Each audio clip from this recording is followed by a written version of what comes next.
নমস্কার, আমার YouTube channel বিন্দাস বাঙালিতে সকলকে জানাই স্বাগত। সকলকে পাশে থাকার অনুরোধ রইল।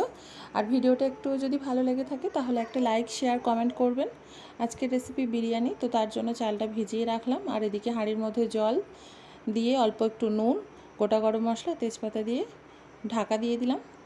অন্যদিকে আমি কড়াই বসিয়ে দিয়েছি সরিষার তেল। এবার বেরেস্তাটা ভেজে নিচ্ছি। বেরেস্তা ভাজা হয়ে গেছে। এবার ওই একই তেলের মধ্যে দিয়ে দিচ্ছি তেজপাতা আর শুকনো লঙ্কা, আর দিয়ে দেবো গোটা গরম মশলা ফোড়ন। আমরা কোথাও ঘুরতে বেড়াতে গেলে বিরিয়ানি কোথাও না কোথাও খেয়েই থাকি, বড় কোনো নামি দামি রেস্তোরাঁয়, কিন্তু নিজের হাতে রান্না করে নিজের আপন পরিজনদের খাওয়ানোর যে শান্তি, সেটা বাইরে থেকে কিনে এনে খাওয়ালে পাই না আমি। তাই জন্যই বাড়িতে যখন মনে হয় চেষ্টা করি একটু ভালো করে বানানোর।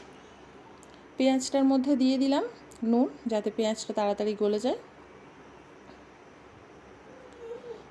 পেঁয়াজটা এরকম হালকা ভাজা হয়ে গেলে তারপরে দিয়ে দিচ্ছি উপর থেকে চিকেনটা দিয়ে ভালো করে ভেজে নেব। চিকেনের জল ছেড়ে যাওয়ার পরে দিয়ে দিয়েছি আদা রসুন বাটা, দিয়ে ভালো করে কষিয়ে নিচ্ছি।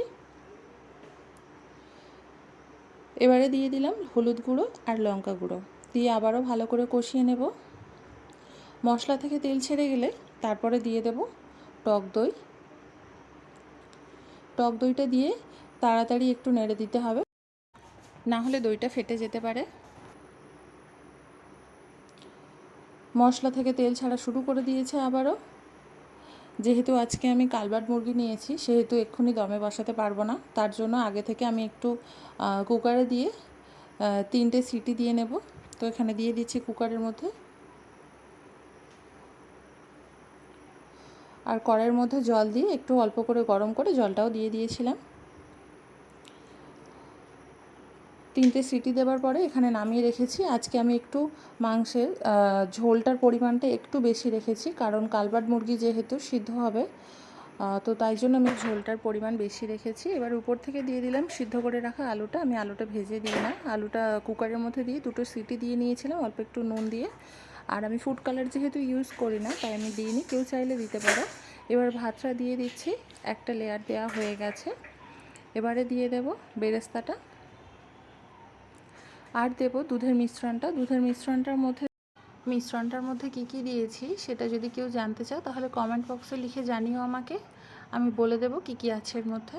অনেকেই হয়তো ভাবছো যে মাংসের তরকারিতে অনেকটা ঝোলও আছে, আবার এতটা দুধের মিশ্রণ দিচ্ছি। যেহেতু আজকে আমি কালবাট মুরগি নিয়েছি, এটা যথেষ্ট সময় লাগে সিদ্ধ হতে, আর আমি 60 to 70% কুক করে নিয়েছিলাম কুকারে।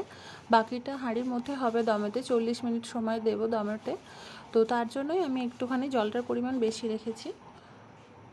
পরের লেয়ারটাও এইভাবে আমি দিয়ে দিলাম। আর আমি গোটা গরম মশলা যে ফোড়নে দিয়েছিলাম সেগুলো ভাত হয়ে যাওয়ার পরে বের করে ফেলে দিইনি, কেউ চাইলে ফেলেও দিতে পারো। তো এবার উপর থেকে দিয়ে দিচ্ছি দুধের মিশ্রণটা, ভালো করে চারিদিকে ছড়িয়ে দিতে হবে।